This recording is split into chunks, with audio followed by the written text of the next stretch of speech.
지금 제 옆에 아내로 28년, 엄마로 27년, 출판 편집자로 25년, 그리고 트라이 애슬릿으로 16년을 산 두 번째 책 마녀 엄마를 출간하신 이영미 작가님 나오셨습니다. 안녕하세요. 안녕하세요. 2018년도에 첫 책 마녀 체력이 나왔고 횟수로는 2년 만에 나온 셈이잖아요. 두 권의 책을 읽으면서 그 마술을 쓰는 마녀가 아니라는 사실에 처음 놀라게 되는데 40여성을 마녀로 지칭한 거잖아요. 제가 어릴 때 보고 자란 드라마가 뭐였냐? 삐삐롱 스타킹 같은 거잖아요. 근데 걔도 약간의 마녀 같은 느낌을 저는 받았어요. 뭔가 이렇게 좀 괴력을 발휘하고 그저 그 짝짝이 양말 신고 네. 막 지멋대로 살고 그때부터 마녀에 좀 당겼던 것 같고요. 제가 아이를 낳고 나서 그림책을 사주는데 제일 많이 사준 게 마녀 위니 시리즈예요. 위니. 네, 그 마녀가 너무 귀엽고 재밌는 거예요. 그러고 나서는 계속 제가 마녀에 대한 책들도 이렇게 찾아보고 마녀라는 존재가 이게 그냥 우리가 되게 흉악한 어떤 할멈, 마녀 할멈 이미지로 알고 있는데 그게 아니라 약초 수집해서 맞아요. 막 사람들 낫게 하고, 예. 그다음에 제일 중요한 역할이 산파 역할이었대요. 마녀가? 예. 그러니까 아이를 낳게 도와주는 가장 강력한 어떤 여성의 이미지. 그러니까 그 이미지가 좋았고 이게 나쁜 이미지로 쓰이지 말고 저라도 이 이미지를 좋은 방향으로 한번 돌려보자. 미약 하나만 자꾸 이렇게 실험해보는 걸 좋아하거든요. 동네 책방에서 선출관한 것도 그렇고 마녀라는 단어가 가지고 있는 어떤 선입관 같은 것을 깨부수려고 하는 것도 같고 우리가 질서라고 하는 것들을 조금씩 문 두드려서 바꾸려고 하시는 태도가 잘 느껴집니다. 작가, 운동 마니아, 강한 것이 아름다운 것이라고 믿는 사람. 본격적인 사회생활은 출판사에서 편집자로 시작했다. 그러던 어느 날 친구들과 지리산 여행을 갔는데 남편을 포함한 몇 사람이 지리산 등반을 하겠다고 했다. 저질 체력이던 이영미는 함께하지 못했고 그게 너무 서러웠다. 그때부터 새벽에 수영장을 다니고 밤에는 공터를 달리고 바구니가 달린 자전거로 슈퍼를 다니기 시작했다. 운동을 하고 난 뒤 이영미는 겁없고 담대한 사람으로 진화했다. 남의 시선도 더 이상 신경 쓰지 않게 되었다. 스트레스에도 강해져서 운동을 시작하고 난 뒤 13년 동안은 한 번도 이직하지 않았다.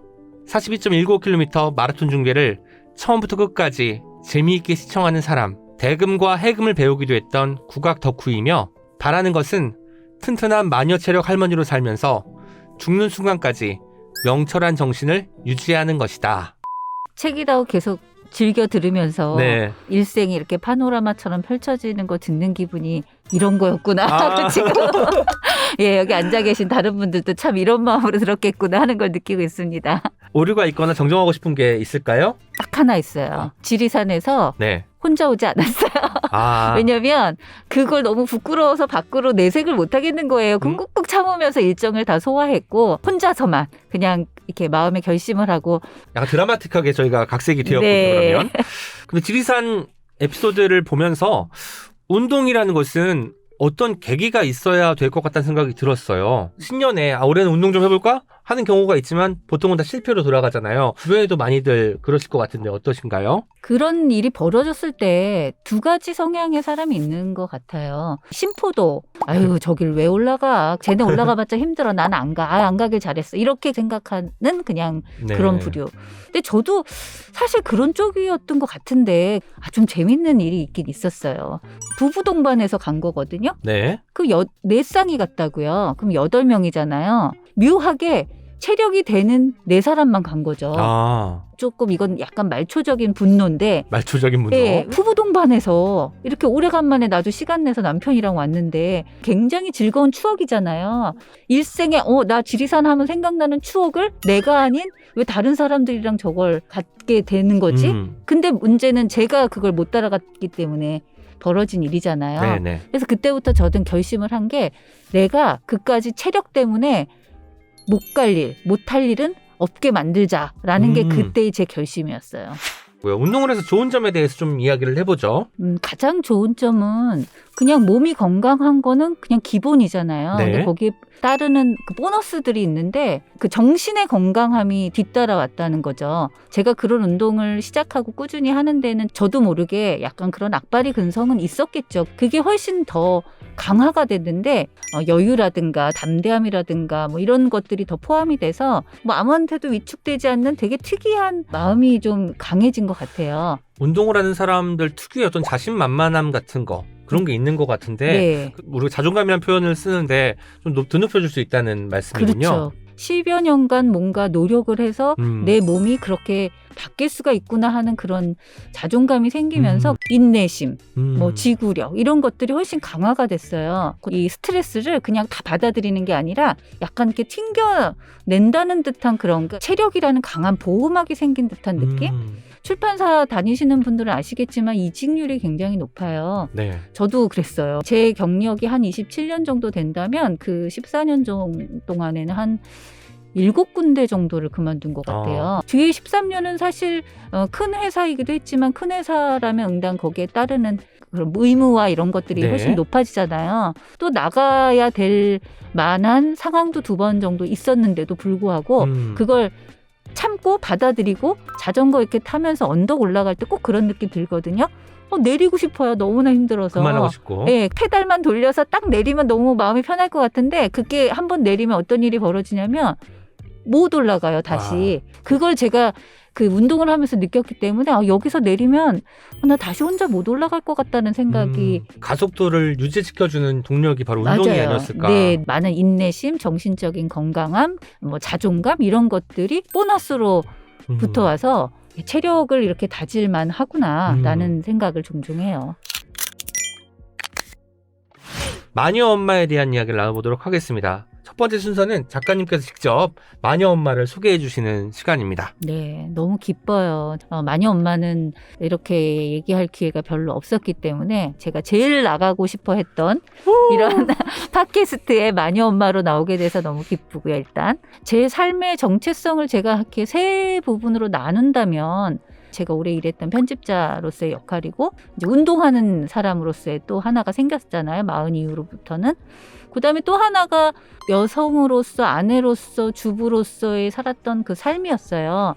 다들 아시겠지만 여자가 그 계속 혼자 사는 거와 결혼을 하고 아이를 낳으면서 계속 일을 한다는 거는 큰 일이에요. 네. 그러니까 그래서 그게 편집자로서의 어떤 정체성이나 운동하는 사람으로서의 정체성에 영향을 미칠 수밖에 없었거든요. 어떻게 시간을 내서 그렇게 운동을 했어라는 질문을 가장 많이 하셨어요. 사실 엄마들이. 그럴 때 제가 처음에는 그냥 아무 생각 없이 잠을 좀 줄여야죠. 이렇게 그냥 단순히 얘기를 했는데 가만히 생각해보면 그게 아니라 여성과 그 주부 엄마로서의 삶의 태도를 바꾸면서 운동할 시간이 조금 더 많이 났고 운동하는 사람으로 그 사는 게 가능해졌거든요. 그래서 제가 마녀 체력을 이렇게 쓰고 사람들한테 얘기를 하고 다니면서 그 얘기를 한번 좀 써야 되겠구나. 나는 이렇게 아이를 키웠고 살림엔 전혀 관심이 없었고 또 누군가 이렇게 옆에 조력자가 있었고 체력을 쌓는데 굉장히 중요한 거였어요. 저 혼자의 어떤 그런 근성과 이런 것뿐만이 아니라 그런 얘기들을 해주고 싶어서 되게 어려운 일이거든요. 사실 누군가의 도움을 받는 건. 근데 그렇게 해서라도 그런 자기 시간을 좀 벌어보는 것도 한번 해보면 어때요? 뭐 다른 생각으로 아이를 좀 바라보는 건 어때요? 이런 얘기들을 마녀 엄마한테 그 책에 써보고 싶었어요. 일하는 엄마가 자식에게 줄 수 있는 부분이 있다라고 하시고 그중에 가장 큰 것이 독립심이라고 말씀하셨습니다. 혼자 있는 시간 동안에 그 책임감도 기를 수 있고 나 혼자 스스로에게 시간을 보낼 수 있을 정도로 나를 믿어준다는 데서 오는 신뢰감 같은 게 형성될 수 있다고 말씀하셨는데요. 이 독립심이 중요한 이유에 대해서 좀 이야기해 주시죠. 말은 그렇게 했지만 많이 못 해주는 거죠. 이렇게 계속 지켜보면서 봐주는 전업 엄마들의 그 정성과 그 시간을 어떻게 따라잡겠어요. 저 욕심을 갖고 안타까워하는 게 저는 이제 문제라는 거예요. 네. 이제 자기 합리화를 해야죠, 사실. 못할 거면 이 아이한테 그 대신 잘 되는 건 뭘까? 엄마한테 덜 물어보고 혼자 알아서 뭔가를 결정하고 해야 되니까 그럼 독립심이 늘어나겠지. 잘하는 걸 더 잘하게 해주는 게 그게 부모의 역할 아닌가? 이제 합리화를 하면서 그게 참 좋은 방향으로 나타나면 좋겠다 하고 바라면서 그런 거죠. 저도 어릴 때 어머니께서는 경양식집을 하시고 아버지께서는 이제 다른 이제 회사에 나가셨는데 혼자 있을 시간이 많잖아요. 이 시간을 내가 하고 싶은 것으로 채울 수 있다는데 좀 매력을 느꼈던 것 같아요. 뭔가 시간을 운용하는 방식에 대해서 조금 일찍 눈을 뜬 게 그 시기가 아닌가 싶은데 내가 스스로 어떤 시간을 채울 수 있다는 자신감 같은 것이기도 했다는 생각이 듭니다. 최선의 부모 노릇이 엄마나 잘 살자 였다고 했어요. 아이한테 어떻게 하면 더 잘해줄 수 있을까를 고민하기 이전에 내가 잘 살게 되면 아이도 행복해질 것이라고 하는 믿음이 있었던 것 같은데요. 일하는 엄마의 모습, 운동하는 엄마의 모습이 아이에게 어떤 영향을 끼쳤을까요? 어릴 때는 내가 옆에 있지 못하는 약간 뭐 미안함 이런 것들을 안 가졌다 그러면은 거짓말이겠지만 정말 그 시간이 짧아요. 네. 생각보다. 예, 엄마의 뭐 참견이나 뭐 이게 더 이상 필요 없을 때가 너무 빨리 다가오기 때문에 제가 하는 어떤 잔소리나 이제 더 이상 아이한테 먹히지 않는 때가 금방 오는데 네. 그게 저는 더 짧을수록 좋다라고 생각을 해요. 그래서 다른 사람보다 운동할 시간이 좀 더 많이 생긴 건 애를 쳐다보면서 얘한테 신경 쓰는 시간을 저는 저한테 쏟은 거예요. 얘는 이제 내 손을 벗어났고 이제 자기 나름의 어떤 그 세계가 생긴 거고 부모가 막 공부해야지 이래서 잘하는 애가 있는가 하면 전혀 상관없이 잘하는 친구가 있고 네. 이게 이미 아이의 그 성숙한 그 머릿속이 사춘기가 지나고 나면 저절로 그게 형성이 돼요. 그때 이유는 부모는 그냥 아이가 힘들 때 이럴 땐 이렇게 해보면 어떠니 하고 그냥 조언을 하는 역할 정도밖에 못하는 거지 그 정성하는 거를 나한테 쏟아서 엄마가 이렇게 시간 날 땐 저렇게 책도 열심히 읽고 일도 저렇게 아침에 즐겁게 나가고 중요한 게 그거예요. 일하는 거 나가기 싫어 막 회사 억지로 나가 이게 아니라 즐겁게 회사 나가고 나 운동하는데 즐겁게 하고 그런 모습을 보여주는 게 아이한테 훨씬 더 좋다라는 거예요. 우리가 공부를 열심히 해서 뭐 좋은 대학에 들어가는 것도 중요하겠지만 그 예술적인 분야에서 나를 표현하는 방식을 배우는 것도 중요하다고 생각을 하신 거죠. 그 여기서는 제가 아끼고 운동이라고 얘기를 했지만 일종의 교양인의 기본이라고 생각해요. 본업에만 충실해서 산다는 거는 이렇게 힘든 일이 생기거나 위기 상황이 왔을 때는 그 일밖에 못한다는 건 그 굉장히 불행한 일이에요. 네. 그때 이제 예술의 힘이 필요하고 문화의 힘이 필요한데 그걸 해결해주고 약간 힘을 줄 수 있고 이런 두 가지의 가장 대표적인 게 음악과 체력 운동이라고 네네. 생각을 한 거예요. 비단 체력이 필요한 게 40 여성뿐만 아니라 뭐 30 여성도 마찬가지고 20 남성도 마찬가지고 그런데 책을 읽다 보면 30보다는 40이 40보다는 50이 인생의 절정 같다고 말씀하십니다. 청취자분들에게 나이 드는 것에 대해서 조금 다른 이야기를 들려주실 수 있을 것 같아서 오이시님 몇 살이세요? 저는 올해 40이 되었습니다. 너무 젊은 나이예요. 아이고 감사합니다. 정말 뭐든지 할 수 있는 40살쯤 되면 이거 직장을 계속 다녀야 되나 말아야 되나 고민으로 이제 내 사회나 아무튼 그런 어떤 역할은 끝난 거 아닌가 이런 생각을 하면서 저도 40을 넘겼거든요. 네. 그게 아니더라고요. 이제 정말 40은 거의 시작이랄까? 저도 50 넘어서 막 직업도 바꾸고 다른 일들도 해보는 거잖아요. 네. 일도 그렇게 할 수 있을 것 같은데 제일 놀라운 건 체력이에요. 체력. 인간의 몸이라는 게 얼마나 놀랍도록 이 조직이 되었는지 솔직히 말씀드리면 40대 중반보다 지금이 훨씬 체력이 좋아요. 운동을 시작하신 나이가 지금의 제 나이죠? 네. 저도 올해 목표를 운동으로 잡아야겠습니다. 진짜 근사한 50대가 기다리고 있을 거예요. 그걸 믿으셔야 돼요.